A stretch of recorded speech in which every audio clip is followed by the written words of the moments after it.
दोस्तों, हम सभी जिंदगी नामक एक अनोखी यात्रा पर चल रहे हैं। यह यात्रा उस पल से शुरू होती है जब हम इस संसार में जन्म लेते हैं। जैसे ही हम रोते हुए इस धरती पर आते हैं, हमारी यह यात्रा प्रारंभ हो जाती है। और यह यात्रा तब तक चलती रहती है जब तक हमारी अंतिम सांसें हमारे शरीर को न छोड़ दें। अब आप सोचिए, इस यात्रा को हम किस तरह जीते हैं।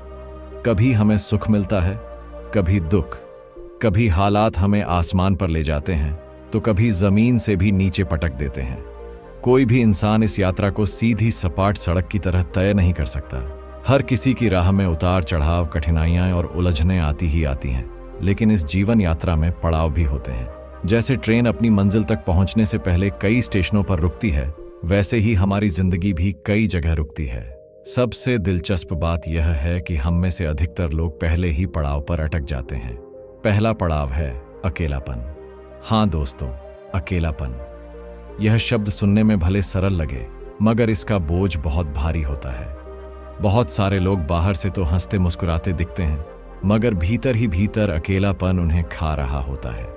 आजकल के समय में देख लीजिए, सोशल मीडिया पर सैकड़ों दोस्त दिखेंगे, मोबाइल में कॉन्टैक्ट लिस्ट में दर्जनों नंबर होंगे, घर परिवार और रिश्तेदार भी मौजूद होंगे, लेकिन फिर भी दिल के अंदर एक खालीपन रहता है। ऐसा लगता है जैसे कोई भी हमें सच्चे मन से समझ नहीं पा रहा। यह अकेलापन धीरे धीरे इंसान को अंदर से खोखला बना देता है और कई बार तो यही उसे अवसाद या डिप्रेशन की ओर भी धकेल देता है। बहुत समय पहले की बात है। एक नगर में एक व्यक्ति रहता था। वह बहुत धनी था। उसके पास धन दौलत की कोई कमी नहीं थी। उसके पास आलीशान घर था, शानदार व्यापार था, नौकर चाकर थे और साथ ही उसकी उच्च समाज में पहचान भी थी। उसके चारों तरफ हमेशा मित्र, रिश्तेदार और समाज के लोग घूमते रहते थे। वह व्यक्ति केवल अमीर ही नहीं बल्कि बहुत मददगार भी था। उसने जीवन में हमेशा यही सिद्धांत अपनाया कि धन तो आता जाता है, लेकिन संबंध ही असली संपत्ति है। इसलिए वह समय समय पर हर किसी की मदद करता। किसी रिश्तेदार को पैसे की जरूरत होती तो वह बिना झिझक मदद कर देता। किसी मित्र को किसी काम में सहयोग चाहिए होता तो वह अवश्य उपस्थित रहता। उसे इस बात पर गर्व था कि उसने लोगों का साथ कमाया है। वह अक्सर कहता था, मेरे पास भले ही धन हो या न हो, मगर मैंने संबंध कमाए हैं और यही मेरा असली खजाना है। और सच कहें तो उसकी दुनिया बहुत सुखमय थी। बाहर से देखकर लगता था कि यह इंसान सचमुच भाग्यशाली है। लेकिन दोस्तों, सुख की गारंटी किसी के पास नहीं होती। एक दिन उसके सामने एक बड़ा फैसला आया। उसे तय करना था कि क्या वह अपने व्यापार को यहीं तक सीमित रखे या फिर उसे और आगे बढ़ाए। अगर वह वहीं रुक जाता तो कोई हानि नहीं थी। उसका पुराना व्यापार बहुत अच्छे से चल रहा था, लेकिन अगर वह बढ़ाने की कोशिश करता और सफल हो जाता तो उसके पास दुगुना तिगुना लाभ आ सकता था। उसके मन में ख्याल आया, अगर मैं सफल हुआ तो और भी अधिक लोगों की मदद कर पाऊंगा और यही तो मेरा मकसद है। लेकिन वह थोड़ा संशय में भी था, इसलिए उसने अपने मित्रों, रिश्तेदारों और सभी परिचितों से सलाह ली। सबने एक सुर में कहा, तुम्हें व्यापार को अवश्य बढ़ाना चाहिए, यह मौका दोबारा नहीं मिलेगा। इतने सारे लोगों की एक जैसी राय सुनकर वह व्यक्ति सोचने लगा, चूंकि सभी लोग यही कह रहे हैं तो शायद यही सही है, और अगर कभी मुश्किल आई तो इतने लोग मेरा साथ देने के लिए खड़े होंगे ही। यही सोचकर उसने व्यापार में विस्तार करने का निर्णय लिया। उसने पूरी मेहनत से व्यापार बढ़ाने की कोशिश की, नए सौदे किए, नए लोगों को जोड़ा, नई योजनाएं बनाई, लेकिन किस्मत शायद उसके साथ नहीं थी। धीरे धीरे हालात बिगड़ गए, व्यापार में नुकसान होने लगा। वह नए कारोबार पर इतना केंद्रित हो गया कि अपना पुराना व्यापार भी संभाल न पाया, जिसके कारण पहले से स्थिर व्यवसाय भी डगमगाने लगा। देखते ही देखते हालत ऐसे हो गए कि उसे अपने ही व्यापार से नुकसान पर नुकसान उठाना पड़ा। आखिरकार वह व्यक्ति कर्ज में डूब गया। अब भी उसके मन में एक उम्मीद थी। उसने सोचा, चलिए कोई बात नहीं, मेरे अपने तो हैं ही। जब मैंने सबकी मदद की है तो अब वे लोग भी मुझे इस बुरे समय से बाहर निकाल देंगे। लेकिन हाय विडंबना, जब उसने एक एक कर सब लोगों के दरवाजे खटखटाए तो सबने मुंह फेर लिया। जिस मित्र को उसने लाखों देकर व्यवसाय में खड़ा किया था वह कह बैठा, भाई अभी मैं खुद मुश्किल में हूं, तुम्हारी मदद करना चाहकर भी कुछ नहीं कर सकता। जिस रिश्तेदार की बेटी की शादी के समय उसने खर्च उठाया था वह बोल पड़ा, वक्त खराब है, हम कैसे मदद करें। हर कोई बहाने बनाने लगा और जैसे जैसे एक एक कर लोग पीछे हटते गए उसके मन में चोट लगती चली गई। आखिरकार जब उसने चारों तरफ नजर डाली तो उसके साथ सिर्फ उसके माता पिता और भाई बहन थे। मगर दुख की बात यह रही कि कुछ समय बाद वही लोग भी उसे उलाहने देने लगे। वे कहने लगे, यह सब तुम्हारी ही वजह से हुआ, अगर तुम उस नए व्यापार में हाथ न डालते तो सब कुछ ठीक रहता। अब वह व्यक्ति भीतर से पूरी तरह टूट गया, लेकिन मनुष्य का स्वभाव है कि जितना भी टूटे कहीं ना कहीं से उम्मीद की एक किरण आ ही जाती है। उसने सोचा, अगर गिरा हूं तो क्या हुआ, एक बार फिर खड़ा होऊंगा, मेहनत करूंगा और फिर से वही सब पालूंगा। उसने सभी घमंड, अभिमान, दिखावा छोड़ दिया और लगन से काम करने लगा। धीरे धीरे उसका व्यवसाय फिर खड़ा हो गया और समय के साथ उसने वैसा ही वैभव वापस पा लिया जैसा पहले उसके पास था। रिश्तेदार, मित्र और परिचित जो उसे छोड़ गए थे अब एक बार फिर उसके पास लौटने लगे, पर इस बार हालात अलग थे। बाहर से सब कुछ पहले जैसा था, मगर व्यक्ति के दिल में भरोसा टूट चुका था। अब उसे हर किसी के चेहरे पर झूठी मुस्कुराहट नजर आती, हर किसी की बात उसे बनावटी लगती। भीतर ही भीतर वह अकेलेपन से घिर गया। भीड़ में रहकर भी वह अकेलेपन को महसूस करने लगा। उसका मन बार बार कहता, ये सब दिखावा है। दोस्तों, जब इंसान बहुत बड़ी हार और टूटन से गुजरता है तो उसके भीतर गहरी खामोशी और भरोसे की कमी पैदा हो जाती है। वही हाल इस व्यापारी का भी था। उसने फिर से धन, दौलत और सफलता तो पा ली, लेकिन उसका मन खाली था।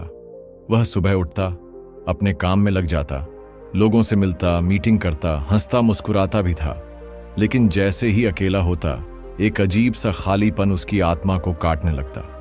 उसे लगता कि भीड़ में रहते हुए भी वह एकदम अकेला है।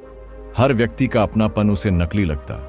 मन ही मन वह खुद से सवाल करता, क्या इस दुनिया में कोई भी ऐसा नहीं है जो सच्चे मन से मेरा अपना हो, जो मुझे मेरे होने के लिए चाहे, न कि मेरे पास मौजूद धन के लिए। इसी दौरान उसकी मुलाकात एक युवती से हुई। वह साधारण परिवार से थी, मगर बेहद शांत और समझदार लगती थी। व्यापारी को उसमें सच्चाई और निर्मलता नजर आई। धीरे धीरे वह उसके करीब आने लगा। जब एक व्यक्ति दुनिया के छल कपट से टूट जाता है तब उसे जरा सी भी सच्चाई बहुत बड़ी लगने लगती है। यही कारण था कि व्यापारी उस युवती की छोटी छोटी बातों को भी दिल से महसूस करता और उसके व्यवहार को सच्चाई समझ बैठा। समय बीतने के साथ व्यापारी को लगने लगा कि यही वह व्यक्ति है जो उसके अकेलेपन को मिटा सकता है। उसे यह भरोसा होने लगा कि अगर यह लड़की उसके जीवन में आ गई तो उसकी अधूरी तलाश पूरी हो जाएगी। एक दिन व्यापारी ने साहस जुटाकर उस लड़की से पूछा, क्या तुम हर परिस्थिति में, अच्छे और बुरे समय में मेरा साथ दोगी? क्या तुम सच में मेरी जीवन संगिनी बनने के लिए तैयार हो? लड़की ने मुस्कुराते हुए कहा, हाँ, मैं वादा करती हूं कि हर परिस्थितियों में तुम्हारे साथ रहूंगी। चाहे वक्त जैसा भी क्यों ना हो, मैं कभी नहीं बदलने वाली। व्यापारी को उसके शब्दों से असीमित सुकून मिला। उसे लगा कि आखिरकार उसकी तलाश खत्म हो गई है। अब उसे कोई ऐसा मिल गया है जिस पर वह दिल से भरोसा कर सकता है। मगर दोस्तों, जीवन हमेशा आसान नहीं होता। भले ही लड़की ने उसे भरोसा दिलाया था, लेकिन व्यापारी के मन में कहीं ना कहीं अविश्वास की चिंगारी जल रही थी। उसने इतने धोखे खाए थे कि अब किसी पर पूरी तरह विश्वास कर पाना उसके लिए संभव ही नहीं था। एक दिन उसने लड़की को बुलाया और कहा, देखो, यह सब जो तुम मेरे आसपास देख रही हो, शान शौकत, कारोबार, आलीशान घर, यह सब मेरा नहीं है। यह सब मेरे छोटे भाई का है। मैं तो बस इसे संभाल रहा हूं, और वैसे भी मुझे इतनी दौलत की चाहत नहीं है। मैं चाहता हूं कि शादी के बाद हम कहीं दूर जाकर एक छोटा सा घर बनाएं और सादा सरल जीवन बिताएं। वह चाहता था कि लड़की के प्रेम की परीक्षा ले। वह यह देखना चाहता था कि क्या लड़की उसकी सच्चाई को भी उसी अपनापन से स्वीकार करेगी या नहीं। यह सुनकर लड़की मुस्कुराई और बोली, तुम कितने भोले हो। अगर यह कारोबार तुम्हारे ही हाथ में है तो इसे अपने नाम क्यों नहीं कर लेते? जब तुम सब कुछ अपने नाम कर लोगे तभी मैं तुमसे शादी करूंगी। लेकिन अगर यह सब तुम्हारे नाम पर नहीं है तो मुझसे विवाह करने का ख्याल भी मत लाना। अब जैसे ही उसने यह वाक्य सुना, व्यापारी जोर से हंस पड़ा। यह हंसी दर्द से भरी हुई थी। उसके दिल को गहरी चोट लगी थी। वह बिना कुछ कहे वहां से चला गया। उस दिन व्यापारी ने महसूस किया कि यह लड़की भी किसी और की तरह ही थी। बाहर से सच्ची और पवित्र लगने वाली यह लड़की भी लालच में डूबी हुई थी। उसके दिल में फिर से भरोसा मर गया। उसने सोचा, शायद इस दुनिया में कोई मेरा सच्चा नहीं हो सकता। हर कोई बस मेरे पास जो है वही देखता है। किसी को मेरे होने से मतलब नहीं। वह और भी उदास रहने लगा। उसका अकेलापन अब बेकाबू होने लगा था।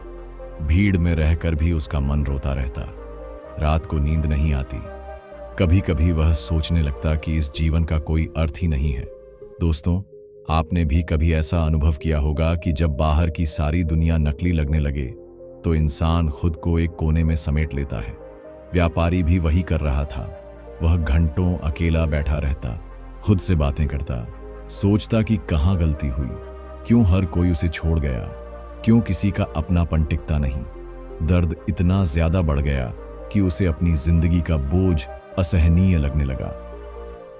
एक दिन वह चलते चलते अपने नगर से बाहर निकल गया। बहुत दूर तक चलता रहा, मानो किसी सुकून की तलाश में हो। तभी उसकी नजर एक आश्रम पर पड़ी। आश्रम के चारों ओर शांति ही शांति थी। पेड़ पौधे, हरियाली और पक्षियों की मधुर चहचहाहट, सब कुछ देखते ही उसके मन को राहत मिली। वह वहीं रुक गया। आश्रम के बाहर बैठा और वहां की खामोशी को महसूस करने लगा। बहुत दिनों बाद उसके दिल को थोड़ी शांति मिली थी। उसी समय एक बौद्ध भिक्षु वहां आए। उनका चेहरा तेज से दमक रहा था। उनके भाव इतने शांत थे कि व्यापारी को देखते ही मन की बेचैनी और भी कम हो गई। भिक्षु ने मुस्कुराकर पूछा, भंते, क्या तुम्हारे मन को थोड़ा सुकून मिला? व्यापारी ने तुरंत खड़े होकर उन्हें प्रणाम किया और बोला, गुरुवर, यहां जो शांति है वह मैंने बाहर की दुनिया में कभी महसूस नहीं की। बाहर तो हर कोई हमें लूटना चाहता है, हर कोई हमें धोखा देता है। मुझे यही समझ नहीं आता कि ऐसा क्यों है। आखिर मेरी समस्या क्या है? मैं क्यों हूं इतना अकेला? फिर व्यापारी ने अपने दिल का हाल भिक्षु को सुनाया। उसने बताया कि कैसे उसने सबकी मदद की, लेकिन मुश्किल समय में सबने उसे छोड़ दिया। कैसे लड़की पर भरोसा किया और उसने भी धन देखकर अपना रंग बदल लिया। उसने कहा, हे गुरुवर, मेरे पास सब कुछ है, धन है, साधन है, परिवार भी है, लेकिन फिर भी मैं अंदर से बिल्कुल अकेला महसूस करता हूं। मुझे लगता है कि मेरे पास सब कुछ होकर भी कुछ नहीं है। भिक्षु ने उसकी सारी बातें ध्यान से सुनी और फिर शांत स्वर में बोले, भंते, हर मनुष्य दो पड़ावों से गुजरता है। पहला पड़ाव है अकेलापन। यह सहज रूप से हर किसी को मिलता है। इस पड़ाव में व्यक्ति को लगता है कि उसके पास सब कुछ है, मगर फिर भी कुछ नहीं है। वह दूसरों से उम्मीद करता है, लेकिन अंत में धोखा खाता है। अकेलापन उसे चारों ओर से घेर लेता है और वह अपने भीतर सड़ता रहता है। फिर व्यापारी ने पूछा, लेकिन गुरुवर, यह तो पहला पड़ाव हुआ।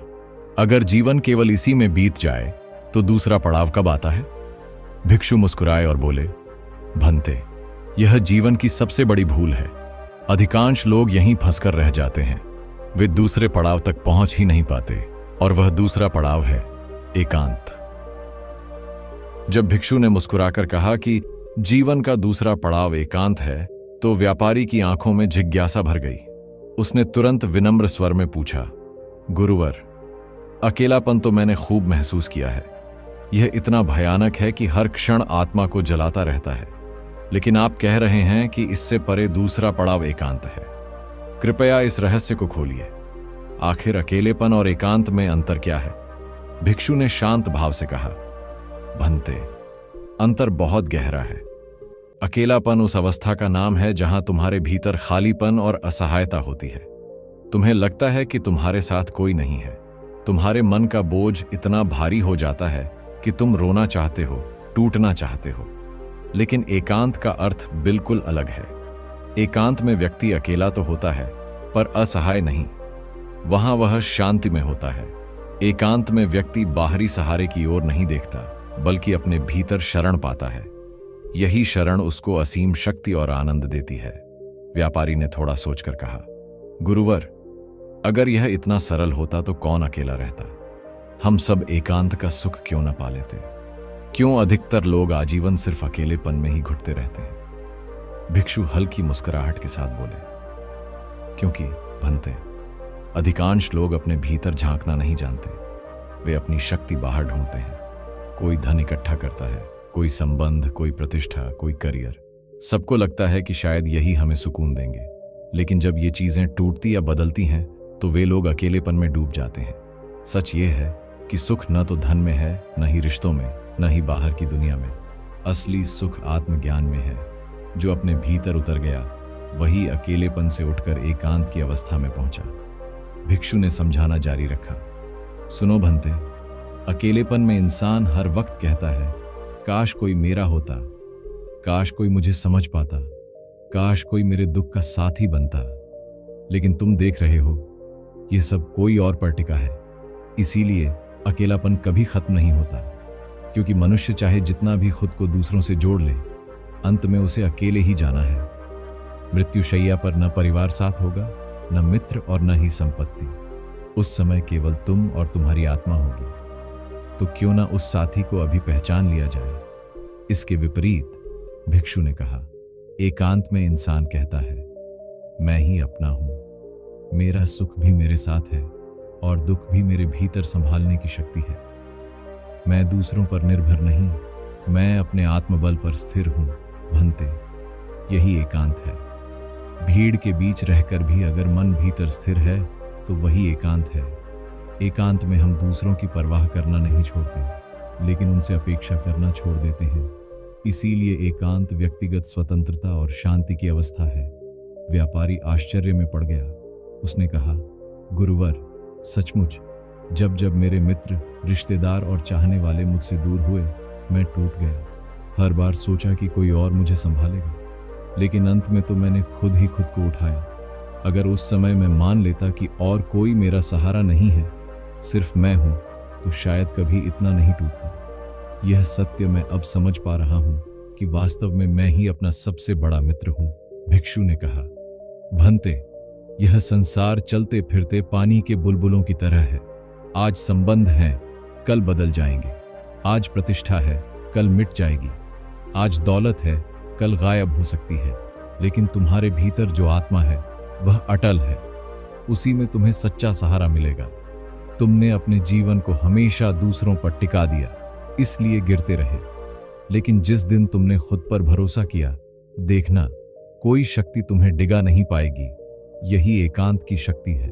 व्यापारी के चेहरे पर थकावट के बीच उम्मीद की हल्की झलक दिखाई देने लगी। उसने कहा, गुरुवर, अब मुझे स्पष्ट दिख रहा है। मैंने इतने साल दूसरों से उम्मीद करते करते बर्बाद कर दिए, मगर असली शक्ति तो मेरे भीतर ही थी।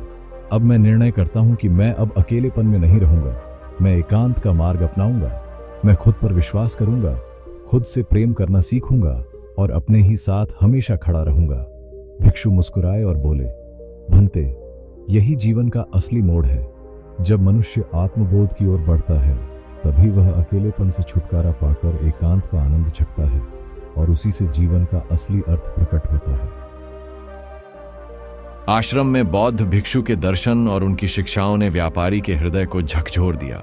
वह हल्का महसूस कर रहा था, जैसे कोई बोझ जो वर्षों से उसके कंधों पर था, अचानक उतर गया हो। प्रणाम करके उसने भिक्षु से विदा ली और धीरे धीरे नगर की ओर लौट चला। रास्ते में चलते हुए उसे बार बार यही लग रहा था कि पहले और अब में कितना अंतर है। पहले जब वह लौटता था तो मन में बेचैनी, निराशा और दुख का बोझ होता था, लेकिन आज पहली बार वह खुद में शांति अनुभव कर रहा था। जैसे ही वह घर लौटा, उसके माता पिता और भाई बहन उसे देखने लगे। पहले तो उन्हें लगा कि शायद यह फिर से दुखी होकर लौटेगा और शिकायत करेगा, लेकिन इस बार कुछ अलग था। उसके चेहरे से ही स्पष्ट दिख रहा था कि उसके भीतर कोई परिवर्तन हो चुका है। उसकी आंखों में वही झलक थी जो उस भिक्षु की आंखों में थी, स्थिरता और आत्मबल। परिवार ने पूछा, क्या हुआ, कहीं गए थे? अब कैसा महसूस कर रहे हो? व्यापारी ने हल्की मुस्कान के साथ उत्तर दिया, मैं पहले सोचता था कि मेरा सहारा तुम सब लोग हो, लेकिन आज मैंने जाना है कि मेरा सच्चा सहारा मैं खुद हूं। जब तक मैं खुद को नहीं समझ पाया था, तब तक दुखी था, लेकिन अब मैंने अपने भीतर शांति पाई है। अब चाहे दुनिया कुछ भी कहे, मैं अपने एकांत में सदा संतुष्ट और मजबूत रहूंगा। परिवार उसके बदले हुए स्वभाव को देखकर चकित रह गया। धीरे धीरे व्यापारी की सफलता फिर से बढ़ी। उसकी मेहनत रंग लाई और एक बार फिर वह संपन्न होने लगा। और जैसा कि हमेशा होता है, सफलता के साथ वही पुराने मित्र और रिश्तेदार लौटने लगे जो कभी उसे छोड़कर चले गए थे। अब फिर से पास आने लगे। लेकिन इस बार व्यापारी की दृष्टि बदल चुकी थी। पहले वह इनके आने से खुश हो जाता था और इनके जाने से टूट जाता था, लेकिन अब वह उन्हें देखता और मन ही मन सोचता, ये लोग स्थायी नहीं हैं, आज हैं कल नहीं होंगे। इनका होना या ना होना मेरे जीवन की शांति को प्रभावित नहीं कर सकता। मेरा सुख इन पर निर्भर नहीं है। वह सबके साथ सामान्य व्यवहार करता, उनसे बातें करता, आवश्यक मदद भी करता, लेकिन भीतर से वह इन सब से परे हो चुका था। उसने अब अपेक्षाएं छोड़ दी थीं और यही उसका वास्तविक एकांत था। दिन गुजरते गए, लोग उसे फिर से सम्मान देने लगे, उसकी सराहना करने लगे, लेकिन अब वह जानता था कि यह सम्मान और ताली सब क्षणिक है। वह मन ही मन हमेशा खुद से जुड़ा रहता। भीड़ के बीच बैठकर भी वह भीतर की शांति महसूस करता। कोई तारीफ करता तो वह अहंकार में नहीं डूबता, कोई आलोचना करता तो भी वह विचलित नहीं होता, क्योंकि अब वह जान चुका था कि उसका मूल्य दूसरों की नजरों से नहीं तय होता, बल्कि खुद के विश्वास से तय होता है। वह अक्सर सोचता और अपने अनुभव का सार दूसरों से भी बांटता। अकेलापन वह है जब हम किसी और के सहारे की तलाश करते हैं और उसका न मिलना हमें दुख देता है। एकांत वह है जब हम खुद को अपना साथी बना लेते हैं और बाहरी सहारों की आवश्यकता महसूस ही नहीं होती। अकेलापन तुम्हें तोड़ता है, एकांत तुम्हें जोड़ता है। अकेलापन भय से भरा होता है, एकांत आत्मविश्वास से। अब व्यापारी सादगी से जीवन जीने लगा था। उसे अब दिखावे की जरूरत नहीं थी। बड़े बड़े आयोजन नहीं, बल्कि साधारण जीवन ही अब उसे सुख देता था।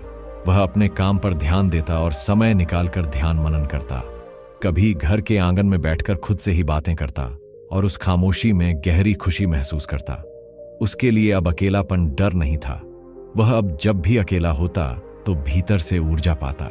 वह समझ चुका था कि यह अकेले रहना नहीं, बल्कि खुद से जुड़ना है। यही उसका एकांत था। दूसरों को शिक्षा देना। धीरे धीरे उसकी कथा दूसरों में फैलने लगी। आस पड़ोस के लोग जो खुद भी अकेलेपन से जूझ रहे थे, उसके पास आने लगे।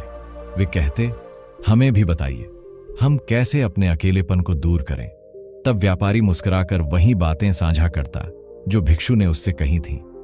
अकेलापन तब तक रहेगा जब तक तुम दूसरों से उम्मीद करते रहोगे। एकांत तभी मिलेगा जब तुम खुद पर भरोसा करना सीखोगे। खुद को जानो, खुद से प्रेम करो और अपने साथ रहो। तब किसी की कमी तुम्हें अंदर से तोड़ नहीं पाएगी। प्रिय मित्रों, इस कहानी से हम सबको एक गहरी शिक्षा मिलती है। जीवन में अकेलापन आना स्वाभाविक है। यह पहला पड़ाव है। इसे हर कोई महसूस करता है, पर असली कला यह है कि हम उस अकेलेपन को एकांत में बदल दें। अकेलापन हमें दुखी करता है, पर एकांत हमें मजबूत और जागरूक बनाता है। एकांत का अर्थ यह नहीं कि हम संसार छोड़ दें, घर परिवार छोड़ दें या किसी जंगल में चले जाएं। इसका अर्थ है संसार में रहकर भी अपने भीतर स्थिर रहना। भीड़ के बीच भी अगर तुम खुद को महसूस कर रहे हो, खुद पर भरोसा कर रहे हो, तो वही तुम्हारा एकांत है। और वहां रहकर कोई शक्ति तुम्हें डिगा